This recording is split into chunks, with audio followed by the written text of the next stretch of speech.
Clint Eastwood's life story begins not in the glare of Hollywood lights, but amid the muted struggles of America's Great Depression. Born on May 31, 1930, in San Francisco, California, he entered a world still recovering from economic turmoil, where stability was fragile and every small opportunity mattered. His father, Clinton Sr., worked as a steelworker and later a manufacturing executive, while his mother, Ruth, maintained the home and a quiet sense of discipline that would echo through her son's life. The Eastwood family often moved around the western United States in search of work, living a lifestyle that shaped young Clint's independence and self-reliance. Those early years taught him that success was never guaranteed, a lesson that later became the moral backbone of his film characters, quiet men who earned their place through endurance rather than privilege. As a teenager, Eastwood was not the polished or confident figure audiences would one day admire. He was a tall, somewhat shy student who drifted between jobs after finishing high school. He worked as a lifeguard, a logger, a truck driver, and even a golf caddy, learning practical skills that gave him both physical toughness and an appreciation for hard, honest work. When he was drafted into the U.S. Army during the Korean War, he served not as a combat soldier, but as a swimming instructor at Fort Ord in California. That assignment may have spared him from battle, but it reinforced his sense of order and self-control. During this time, he met people who encouraged him to consider acting, an idea that seemed distant yet intriguing to a man used to real-world labor rather than performance. When his military service ended, Eastwood decided to stay near Los Angeles, where he enrolled briefly in acting classes and began auditioning for roles. Hollywood in the early 1950s was a studio-dominated world where looks and personality often counted more than experience. Eastwood's height, rugged build, and calm demeanor caught some attention, though his early auditions were often dismissed as too stiff or quiet. Small, uncredited appearances followed in films like Revenge of the Creature and Tarantula, both 1955, but they were fleeting, the kind of moments that pass unnoticed even by keen moviegoers. Yet every minor role became a lesson in observation. He studied directors, actors, and the rhythm of storytelling from behind the camera as much as in front of it. The real turning point arrived in 1959, when he was cast in the television series Rawhide. For 8 seasons, Eastwood played Rowdy Yates, a young, sometimes impulsive cowboy learning leadership under the guidance of trail boss Gil Favor, portrayed by Eric Fleming. The show aired during the height of television westerns, a genre that defined American masculinity for millions of viewers. Eastwood's character started as a secondary figure, but quickly became popular for his quiet intensity and moral code. While Rawhide offered stability, it also trapped him in typecasting. He was grateful for steady work yet restless to explore more complex roles. That restlessness, the refusal to stay comfortable, became a defining trait of his later career as both actor and filmmaker. By the mid-1960s, the Western genre in the United States was fading, but an unexpected opportunity came from across the Atlantic. Italian director Sergio Leone, working with a tiny budget and big ambition, sought an American actor for a new kind of Western, violent, morally ambiguous, and visually bold. Eastwood accepted the offer to star in A Fistful of Dollars, 1964, filmed in Spain with European crews and dubbed dialogue. The production was unconventional, low-paying, and uncertain, yet Eastwood sensed something special. Wearing a poncho, squinting under the desert sun, and speaking only when necessary, he created the man with no name, a mysterious drifter who seemed both hero and outlaw. The movie exploded across Europe and later in the United States, redefining what a Western could be. The success of A Fistful of Dollars led to 2 sequels, For a Few Dollars More 1965, and The Good, the Bad, and the Ugly 1966. Together, they became known as the Dollars Trilogy, establishing Eastwood as a global icon. The minimalist dialogue, stark landscapes, and haunting music by Ennio Morricone combined to create a mythic aura that separated him from the traditional cowboy heroes of John Wayne's era. Critics initially dismissed these films as overly violent, but audiences admired their raw energy and cinematic style. Eastwood's collaboration with Leone marked the birth of the anti-hero archetype, a man of few words who acts according to his own moral compass, unconcerned with society's rules. When he returned to America, Eastwood brought that European sensibility with him.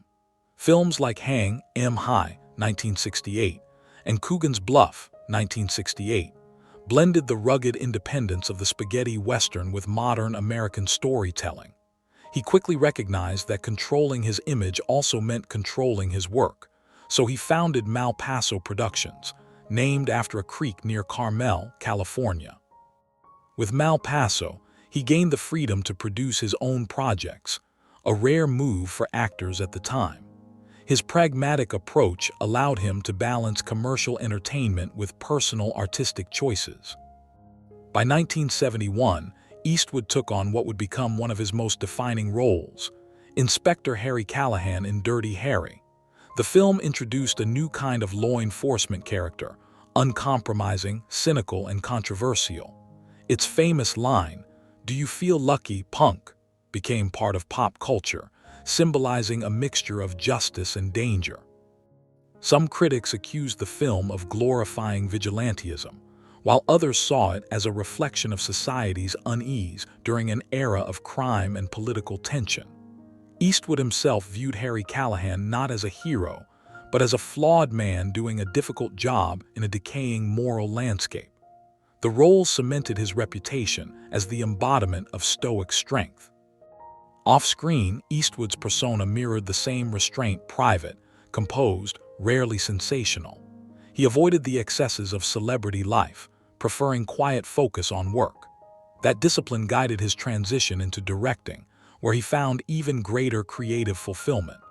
His early directorial effort, Play Misty for Me, 1971, proved he could handle suspense and psychological depth, and it marked the beginning of a dual career as both actor and filmmaker. As the 1970s moved forward, Clint Eastwood stood at a rare intersection of fame and control, a working actor who had learned to shape his destiny from behind the camera as well as in front of it. After Play Misty for Me proved that he could direct a commercially successful psychological thriller, he began choosing projects that reflected both his taste for minimalist storytelling and his fascination with moral uncertainty.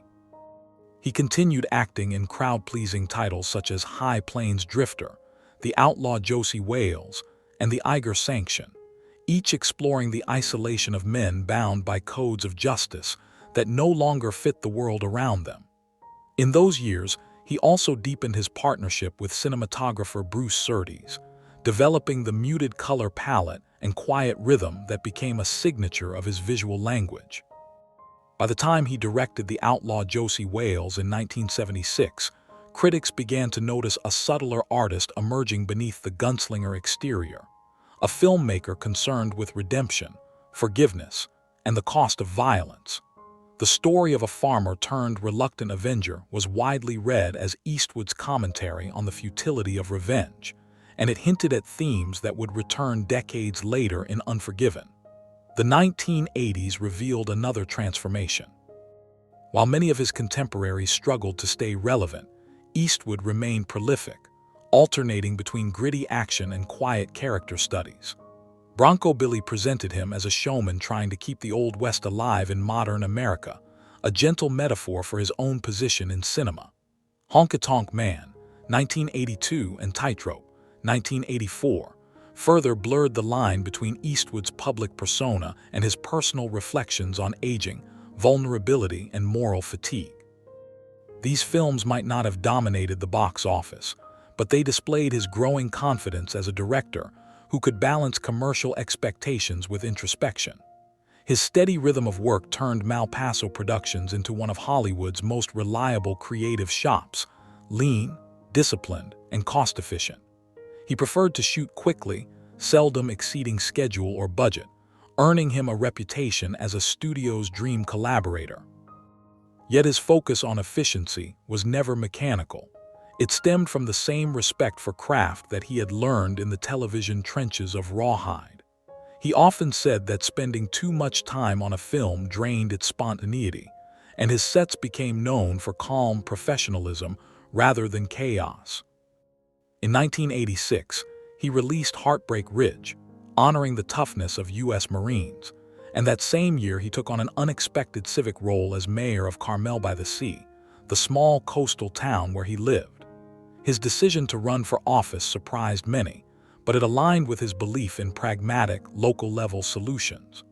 During his 2-year term, he focused on community issues such as public access to beaches and small business regulations, steering clear of national partisanship. When his term ended, he returned to filmmaking with renewed purpose, ready to address the Western myth head-on. The result was Unforgiven, 1992, a film that distilled 30 years of genre experience into one meditative statement on violence, age, and memory. Playing William Money, a reformed killer drawn back into bloodshed, Eastwood confronted the moral cost of every bullet ever fired in his earlier films. The picture earned 4 Academy Awards, including Best Picture and Best Director, and marked his full recognition as one of America's most accomplished auteurs. Critics noted how Unforgiven deconstructed the very image of the fearless gunman that had made him famous. Rather than glorifying revenge, the film mourned it, suggesting that heroism and guilt were inseparable. For Eastwood, the success validated a lifetime of trusting his instincts and working quietly outside Hollywood's noise. In the following decade, he diversified his subjects, directing A Perfect World with Kevin Costner, the lyrical romantic drama The Bridges of Madison County, and the war epics Flags of Our Fathers and Letters from Iwo Jima, which offered opposing perspectives on the same World War II battle.